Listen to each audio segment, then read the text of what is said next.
So before we get started, I'd like to talk to you about the basic belly dance posture. Keeping the knees really bent is very, very important in order to be able to do a lot of the belly dance isolations.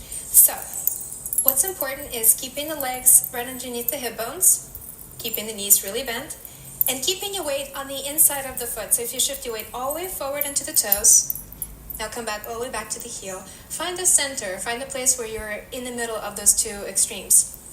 This is where you want to be in terms of your feet. Keeping the knees bent is very important in terms of isolation for your hips. The lower you are to the ground, the bigger a lot of the hip movements will be.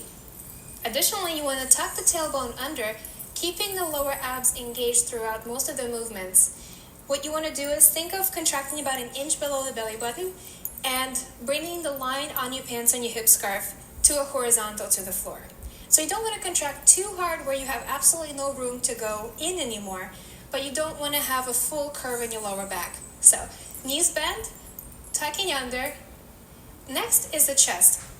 Take a really deep breath, inhale all the way up, allowing the ribcage to float all the way up, and now exhale all the way down. Now lift slightly above where you normally are. You should feel a slight engagement between your shoulder blades, and the ribcage should be floating a little bit above where you normally would be standing. Once again, knees bent, tailbone under, chest lifted, shoulders rolled down the back, arms out. You want to have lots of space between the elbow and your waist. You don't want to be too close, but you also don't want to have your arms straight out. So there should be a slight bend in the wrists and in the elbow.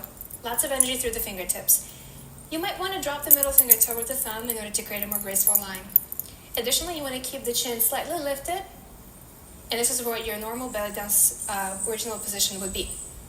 Additionally, when you're practicing all these isolations, please be patient with yourself because it takes a long time to develop the range of motion that I'll be illustrating here. Have you ever dreamed of owning a business?